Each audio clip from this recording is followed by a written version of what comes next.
How much power are you leaking? And where the hell is it coming from? Do you even know?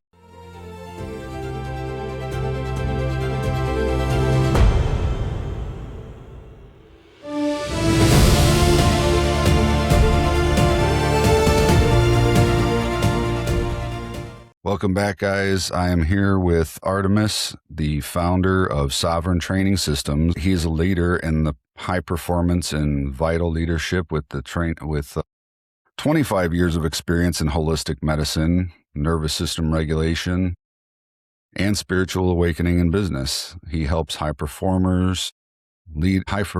leaders stop leaking power, restore alignment, and build sustainable capacity without burning out their body. So that begs the question again, where are you leaking your power?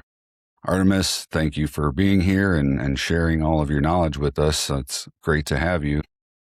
You're welcome, Steve. Yeah, it's good to be here. All of this knowledge that you've acquired over your time there. So what's been, I think, one of the most, or how did you get into really this realm in 25 years ago? Yes. So I started studying in Chinese medicine, chiropractic, applied kinesiology. Early in my career, when I got my license in massage therapy, I apprenticed under two doctors, oriental medical doctor, chiropractor, kinesiologist. That's where I started really doing a deep dive into the mind-body connection. I did a lot of work on detoxification and regeneration. I was like popping goji berries and ashwagandha and reishi and, asparagus root way before it was cool. This is back in 1999, 2000, 2001, 2002. And I did a lot of healing on myself first. Right on. Yeah, I mean, I think it's cool. It still seems to be kind of I think a lot of people consider it woo-woo, with all the stuff that we're talking about here. And I think that's unfortunate. So how has that played out for you, particularly in this? Do you notice that a lot too? Or I work with both men and women, but my brand Sovereign does lean towards working with men. I think we live in a culture now where the woo is mainstream and people get that, there's energy in quantum physics and Joe Dispenza and, Louise Hayes and all these great teachers that have taught energy medicine and the mind-body connection to the mainstream have really brought the woo more to our present mind. I think the biggest thing about the men I serve is they have a hard time asking for help. They don't understand why they've been holding the line for so long as leaders, as high performers.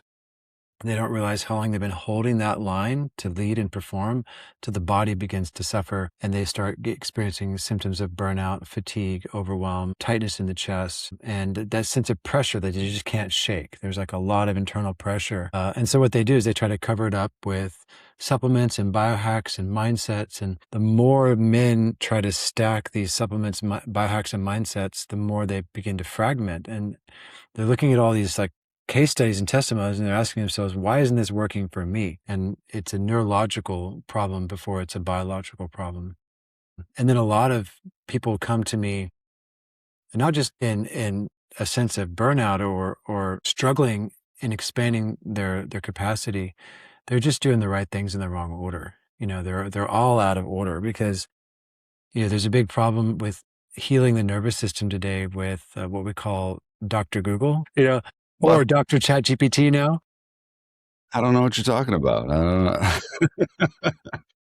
I've never done that before. Because if you're using AI to be your coach, your doctor, and it doesn't understand your uniqueness, your psychology, your neurology, your biology, it's going to give you some random answer pulled from the internet based on, just the large language models access to data. And what I do is very unique, very custom tailored, very specific based on neurology, biology, and psychology. So I do a full body scan, face and tongue. I do a full psychological profile. And through my understanding of the Sovereign Mirror diagnostic that I provide, I can show leaders, men and women, where they're fragmenting power, why their nervous systems are burned out or fatigued or weak, and how to recalibrate. Yeah, that's for sure. I think one of the most important things, like you were saying, it starts mentally and then it becomes a physical thing. And is that kind of how your the journey came? Because that's what happened to me, was when I realized that it was a mental problem that was causing physical ailments. So was that kind of similar for you, or? I started in the body. Like I started studying anatomy and physiology and Chinese medicine and, and really seeking to heal my physical body. When I learned applied kinesiology and neuroemotional technique, I began to see the mind body connection. But it was like a 5-year journey of just reading dozens of books and taking lots of workshops and working with a lot of clients. In the past 25 years, I've served over 40,000 people because I've served at 3 holistic medical clinics. I've been on YouTube. I've taught over 400 live events. So I've just seen more pain than most people will see in their entire life in a very short amount of time. I always joke, it's like I've lived 3 lifetimes, and I'm 47 now, 47 years young. And I've just seen a lot more pain than most people will see. So what I've learned is that every chronic physical condition is initiated and reflected in the emotional body, our memories, and our mind. And it's all mind. It's all the nervous system. It's all our nervous system. So if we change the neurological system first, and how we calibrate the nervous system or recalibrate. There's a lot of talk about nervous system regulation, but if you're regulating a nervous system on survival, like wearing a mask of the hero, the protector, and you're not shifting orientation, then you're just regulating a survival-based nervous system, and you're coping at best. The work, what I do with Sovereign, is a recalibration of the nervous system, where I actually show people the pattern, the psychological pattern, the orientation, recalibrate that by shifting orientation, and then bring in all the tools of nervous system regulation after they understand recalibration. Because people can invest 10, 20 years in doing relaxation therapies and meditation and never actually heal their nervous system until they understand their orientation and how they're living through their psychology. Yeah. I mean, I like that you're saying how a lot of people are doing the right things, it's just in the wrong order. So Yeah. to you, what's the starting point then? So the first thing I do is I do a full comprehensive map of the face and the tongue and the psychology. It's interesting because with artificial intelligence now, I used to do like iridology and labs and all this really advanced diagnostics, but with your face is a holographic map of your body and your tongue. And so I take a picture of the face and tongue, and that shows me the strengths and weaknesses of the organs. Now, inside that facial and tongue map is also relationships between the nervous system, how they've compensated. Like a lot of people carry the people pleaser, and they're always putting other people's needs before themselves, and they're always out pleasing and the nice guy, the caregiver. That shows up as a weakness in the stomach and the spleen, earth, digestion. They're always giving and not receiving. And you will see that also, that neurological pattern of people pleasing in the way that the face and tongue is shaped and colored and textured. And so the face and tongue is the first map. Two simple photos. It'll share with you all your strengths, your weaknesses. And on the biological level, that shows me the right things in the right order, because I have 25 years. I've helped people heal all kinds of chronic illnesses. So I have a perspective way beyond AI, like because I have the training of 5 doctors. I've studied with 5 doctors intimately. So it's not like AI is going to give you the protocols I can give you to get well, but I always take it a step further beyond the biology into the nervous system. So then I ask 3 questions. And these questions are really important because they're related to psychology and how we form identity. And, when we look at the 3 questions, the first question is, what was your relationship to mom and dad? Good or bad, and just be honest. And then the second question is, what was your relationship? What was your relationships you had after you left the house? Successful ones, divorced ones, failed relationships, traumatic ones. And then the third question is, do you have any surgeries, traumas, or diagnosis? And all 3 of those questions reveal more energetic blocks. And then what I do is I have a very sophisticated algorithm now I call the Sovereign Mirror Diagnostics that basically scans the face, the tongue, and psychology. And it basically does a full psychological profile. And it's so funny. We've only been able to do this like in the past year because of AI. But now I can do a full body scan, neurological scan, psychological scan. I can show a person where they're leaking power with specificity. And I can show them how to reclaim that power, which means greater health, greater identity transformation, the results I'm getting with my program are phenomenal. Helping a woman with chronic gut issues heal her gut in 3 months, symptom-free, after 30 years of struggling. One of my clients, chronic insomnia for over a year, and now he's sleeping well. every night in a row for the first time in over a year, just on the first 2 weeks of the program. One of my guys, Sean, he's leading a very large business, leading men, and he was just leaking power everywhere, hustling and grinding, stressed.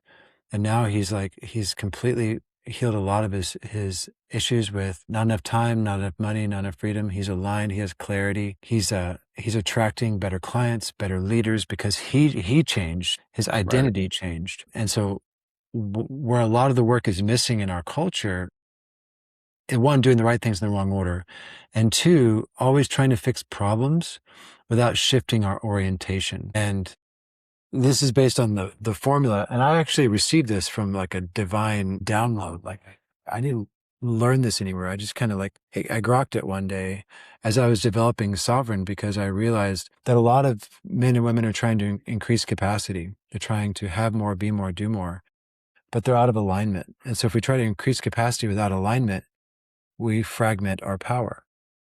But if we expand our capacity, if we take on more responsibility and leadership with alignment and coherence, it's the containment of power.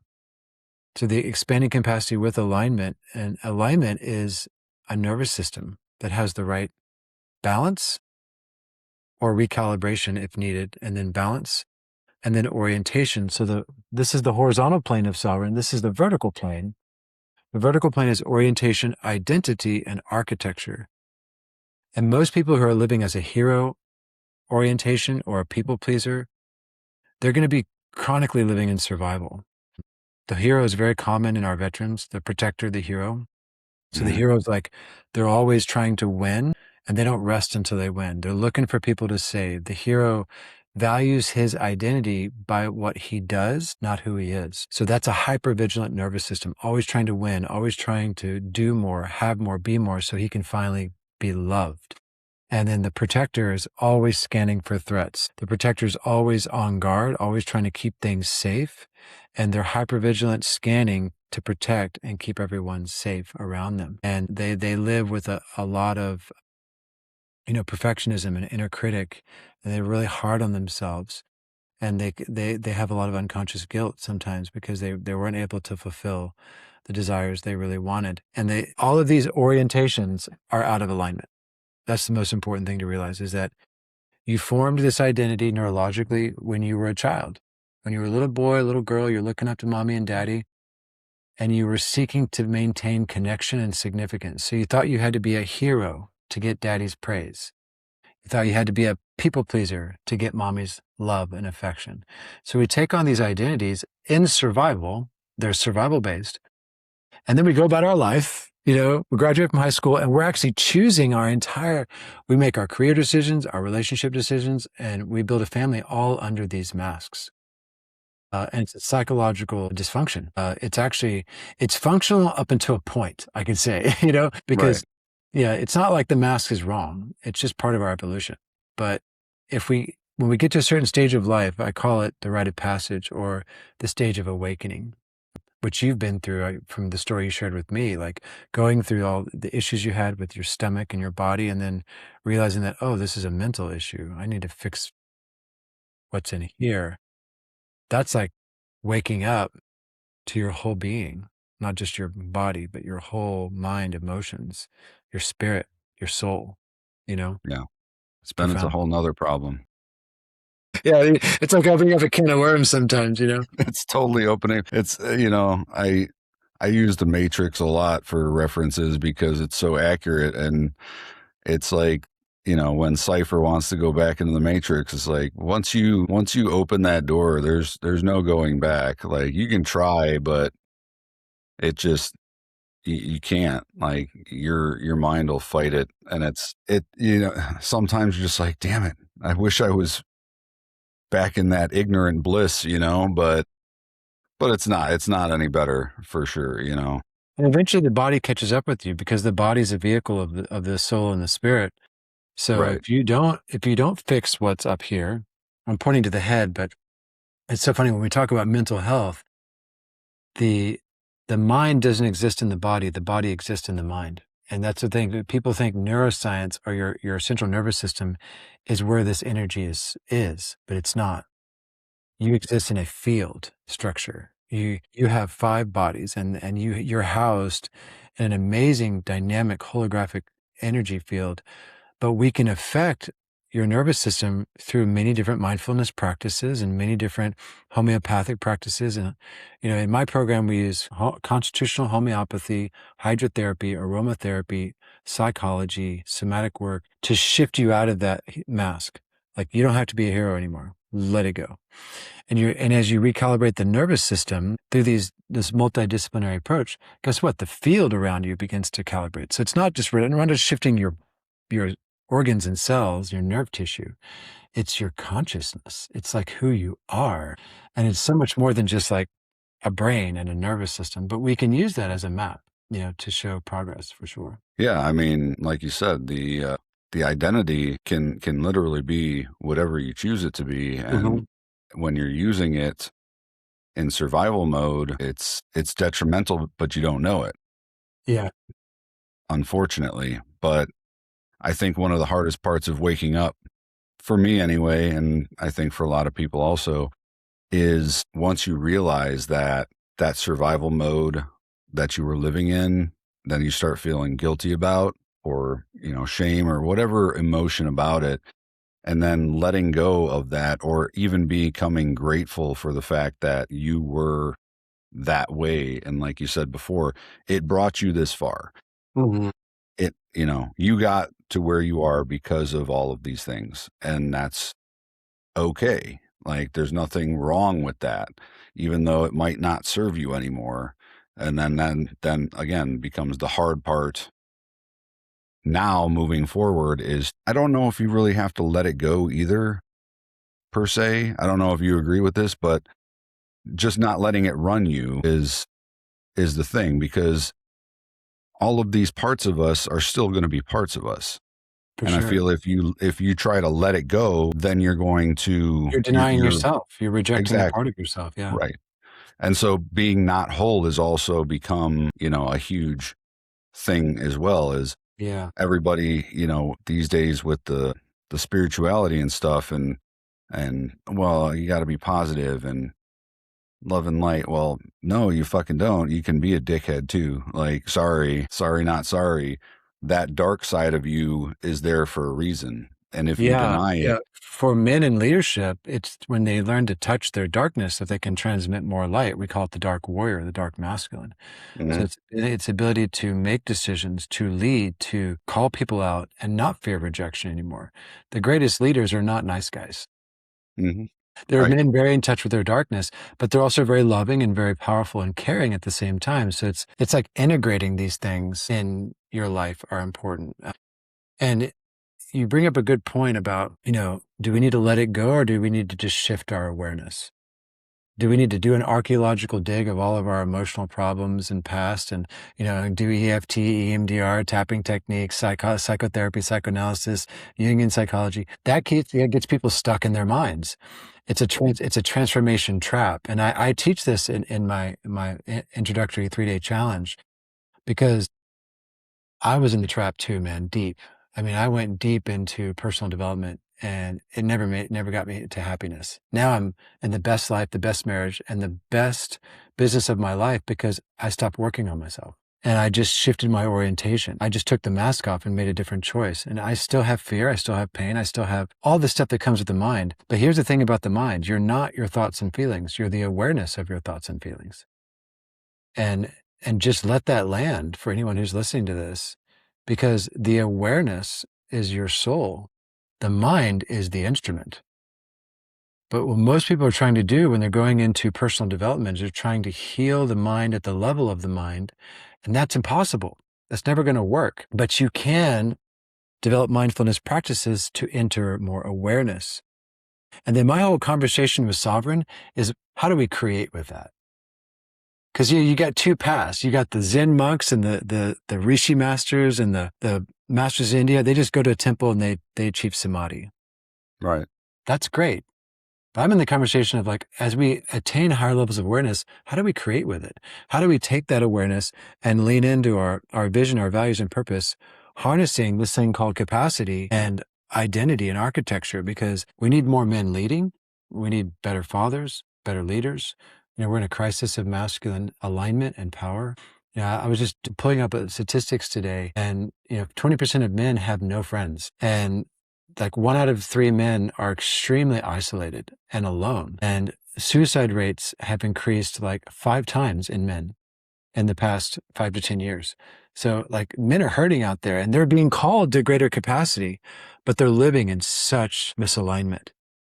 And they don't even know and so all this stuff that you're healing in yourself, like, it's building up in us as men. It's like it's pressure, And all we gotta do is just like turn off, do these practices that you teach people how to meditate, how to enter awareness. And then once they become aware of being aware, Yeah. like Right. become aware of being aware, like, and then you gotta ask yourself, what is in awareness? And who is aware of Mhm. awareness? That's your true self. That's your soul. And then you shift orientation, you go and live an amazing life. You start to calibrate to your true identity underneath all the noise of the mind and the emotions and the memories. And there's value to that work at the transformation level, but there's actually 5 levels of consciousness. There's survival, discovery, transformation, awakening, and transcendence. So every man and woman is going through 5 levels of consciousness. And the transformation level is part of a man and woman's journey to get to know their shadow, to get to know the stuff that's causing the neurological fatigue. But once you awaken, you're at a different paradigm. It's literally a paradigm shift where you may still notice the patterns, but they don't control you anymore. And this is what I call in my program, you transform the identity of the mask from being your identity to your instrument to serve, your instrument to, if you believe in God, go serve God. If you believe in soul, if you believe in higher self, just don't let that identity control you anymore. All that mind stuff, that's your mind.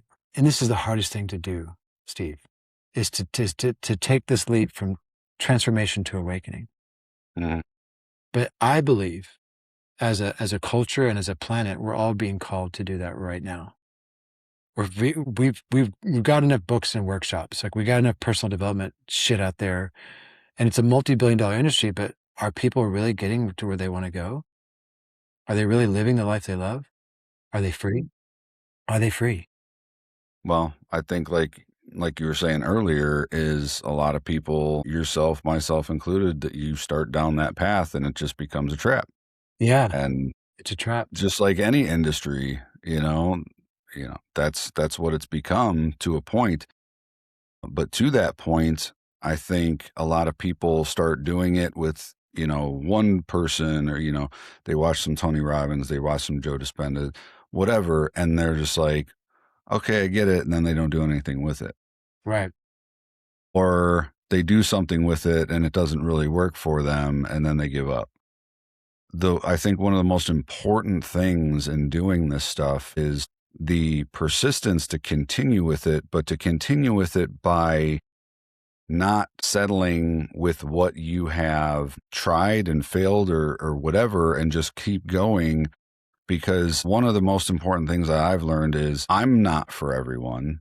Tony Robbins is not for everyone. You're not for everyone. Mhm. Find somebody that I mean, align with, literally, Yeah, for sure. and learn it from them, because you're going to be able to take away everything that way and probably understand it at the level that you need to understand it.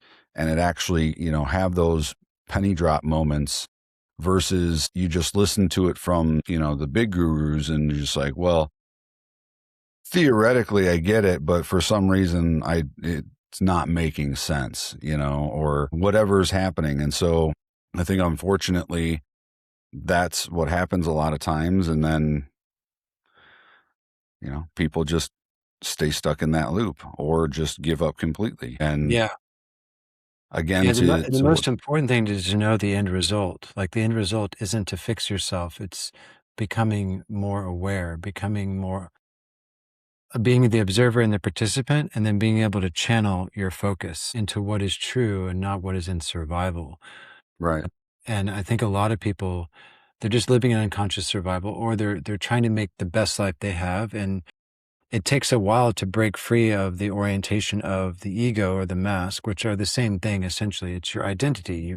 It's you have your soul, your subconscious, and your self-conscious, and we exist at 3 levels. And in the Hermetic tradition, they would say everything is mind, and that's like one of the first Hermetic laws. And interestingly enough, these principles of mind and soul and awareness and polarity and masculine and feminine, and it goes back thousands of years. Like this is not new information, but when you know the end result, which is awakening and then transcendence, then you know the blocks. So there comes a point where people find me where they're like, okay, I've done 20 years of personal development and my life still sucks. It's time to awaken. It's time to become sovereign. It's time to step into your full power. It's time to just be it, to see it. You've done enough work on yourself. Now let's get to work. Right. You know? Exactly. Yeah. And the work is not trying to fix the ego or fix the mind. The problems of the mind are not addressed at the level of the mind. So not everybody's ready to hear these truths, like, because they're just on a path of transformation or discovery. Like some people start with discovery, or they start seeking books, teachers, workshops, but then they get all these little eddy currents and these rabbit holes, and then they get apathy, and then they get frustrated. And finally, like you said, they find a teacher they resonate with. And if they narrow their focus with one teacher for 2 years and do everything the teacher asks them to do, they will achieve a transformation. Absolutely. So you got to find the aligned teacher, and you got to stick with that teacher. And if you know that teacher's the real deal, because honestly, there's a lot of charlatans out there. 95% of people, you shouldn't really be listening to them. There's very few masters who really mastered what they teach. You see it in business by the results, but when it comes to like mastering the mind and the spirit, it's difficult to find people who have really mastered, this stuff. And I'm not a dabbler. The reason I have such a high level of understanding of these principles is because when I met a teacher, I would go an inch wide and a mile deep with that teacher. So it started with Chinese medicine, 3 years in the clinic, and then chiropractic, 2 years with my mentor. And then the Tree of Life with Dr. Gabriel Cousins, 2 years. We meditated every day. We did Agnihotra, we did Agnihotra, Shaktipat, raw food diet for 2 years, 100% raw, 2 years. And then I met Dr. Morse, 5 years. And then, so I just kept going deeper and deeper and deeper, but I didn't dabble. And that's important, is to not dabble, is to find someone who's mastered it, who's living it, and then know that, hey, this is the right teacher for me. I'm just going to hang out with this person for at least 12 to 24 months so that I can get the transformation that I'm looking for. And the biggest transformation for me was identity, because I realized after 20 years of personal development, about $200,000 of investments in myself, spanning over 5 doctors and 3 clinics, there was a shift I needed to make. And I learned about that shift through Christopher Michael Duncan, which is one of my great mentors. In 2020, I took his program, Conscious Education. I did it for 2 years. And I learned the nature of the ego, and I learned how to shift my orientation, but I didn't understand the mask. The mask principle was really the turning point for me, because that's how I was able to ground the identity shift. Because when you talk about ego and self-conscious, it's very like amorphous. It's like, it's kind of out here. Like, I have an ego, but where is it? Yeah. Right. When you say you're stop being a hero, stop being a protector, stop being a people pleaser, stop being a nice guy, that's something you can take ownership on. You're like, yeah, I definitely do that. Like, I can own that. Some people have a hard time owning their minds and egos, but they can own their masks. They go, fuck, I'm not doing that anymore. Right. Well, and again, I think a lot of that comes down to what you were saying is, it has to be explained to you in a way that you understand it. So Yeah. if you're just being told to drop your ego, that doesn't mean fuck all. When you say stop being the hero or the people pleaser, then that hits home more for some people. And for other people, it might still be, okay, I understand that part, but really, how do I drop it? Well, there comes in again. And, when you were talking about awareness, I think that is like the absolute most fundamental thing that that's where I start, teaching people is awareness is everything. Without it, then you're just going to stay stuck. So just to start cultivating that simple awareness with breathing and then growing it from there, because that's, for me, I think the easiest thing to teach people, it's something that you always have with you, and then just learning how to take that awareness and shift it into different focuses, whether it's, your thoughts or working on transcending or whatever it may be in the Yeah. future. It's building a muscle, your awareness muscle, but Yeah. that awareness is everything. It's Like, everything. Yeah. Being aware of being aware. mhm, And then, like, my meditation teacher, Liam, he taught me 3 levels. Like, you have focused awareness, which is awareness of the breath, doing somatic processes in the body. Then you have detached awareness, which is when you start to really master focused awareness to enough where you can detach a little bit from the body. And then you have non-dual awareness, which is what the Buddhists do 20 years of meditation for to achieve. Non-dual awareness is very rare. So most of us are just mastering focused awareness and detached awareness until we get to a place where we can chill the fuck out. right. Relax, just like, just go, okay, I'm not my ego. I'm not what I do. I'm not what I have. I'm not what other people think of me. Cause that's all just the mind just playing its game with us. And when we get into detached awareness, then like you said, it's like practice, like chop wood, carry water. When you become enlightened, chop wood, carry water. You just gotta build that muscle. Yeah. I started learning all this in yoga 25 years ago because I was an avid yogi doing a lot of Ashtanga yoga and Vinyasa yoga. And then I learned quantum touch and I learned how to do medical Qigong and this was like a very focused awareness of breathing and moving energy in my body. And I do these practices every day. And I wake up in the morning, I do breath work. I do Taoist practices, for enhancing my masculine polarity, my sexual energy.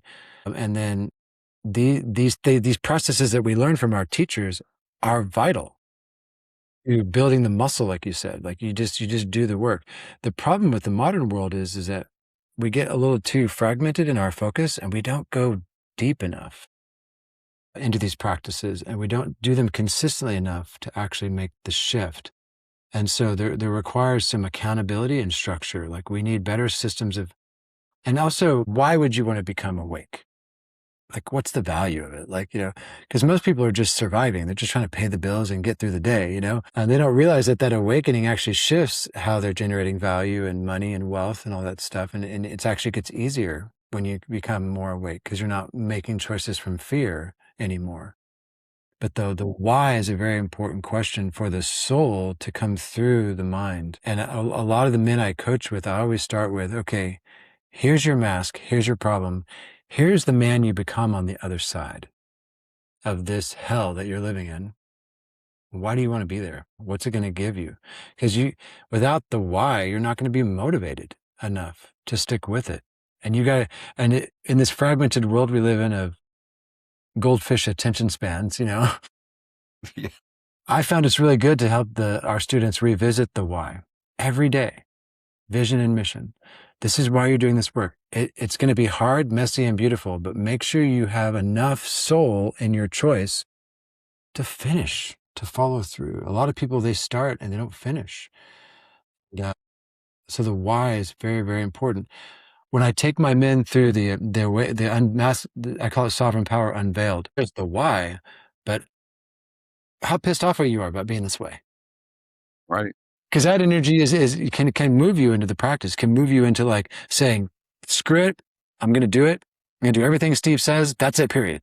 Well, I mean, that's alchemizing it. Like Yeah. that's taking that energy and transmuting it into movement in a different direction. Yeah. And that's why I love that term and use it so frequently because it's a beautiful thing to be able to do that. And like you're saying, as far as like moving energy, one of my favorite books was Jewel in the Lotus. It's about Tantra. Yeah. I've And read the book. It's a great book. yeah. And again, talking about society, like you say Tantra and everybody, thinks one specific thing. And it's not. Yeah. Once you learn the power of moving that sexual energy, up and down, there's just so much. And then again, transmuting that, using Mhm. it in different ways to take yourself in whatever direction you're going. There's limitless possibilities. And that's why one of my favorite things to ask people is just like, really, if you couldn't fail and there were no limits, you truly believed there were no limits, then what would you fucking do? Yeah. Because so many people do want more simple things. Like, well, I really just want to paint. So do it. Like, what's stopping you from doing it? Well, I can't survive on just painting. Why not? How many people in the world fucking paint for a living and survive on that? Why do you think that you cannot have that just like some other people are having that? And just going down those paths of breaking those limiting beliefs that people have about, well, I have to have this job because that's what pays the bills. Well, there's a million things that you can do to pay the bills. Or like you're saying, grow exponentially and then bills aren't even a thing that you really think about anymore. Yeah. Yeah, it's interesting all the disciplines we have to study to master energy, and understanding the distinction of orientation and mask is really key as you choose a discipline, because you could learn tantra and you could learn how to harness sexual energy and move energy, but you could be using all those skills to be a better hero or to be a better people pleaser.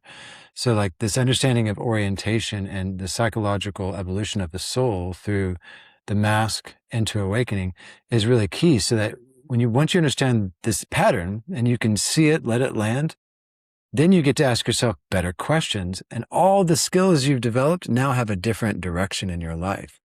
Because if you try to develop your energetic skills or your skills of power and creation behind the mask, you're going to get more of the same, more stress, more hypervigilance. But as soon as you ask better questions, like for the hero, if you'd already won, if there was no one to rescue, if you didn't need to save the world or change everything, how would you live and what would you do? And who would you serve? For the protector guardian, the veterans have the protector big time because they're out there trying to save our country. And that's important. Like at that level of consciousness, do that. But when you graduate, you get to this new level, ask yourself the question, if everyone's already safe and I didn't need to protect anything, what would I choose and how would I thrive? And you were wired to survive neurologically. Thriving is actually a choice. And all the things we built with these masks, our virtues and skills that we take with us into the next stage of our life, into this rite of passage. And this is why meditation awareness is so important, because you really can't get to that next stage until you become aware of being aware, so you can stop feeding the pattern and start feeding something else. Yeah. It's a really profound shift for a lot of people.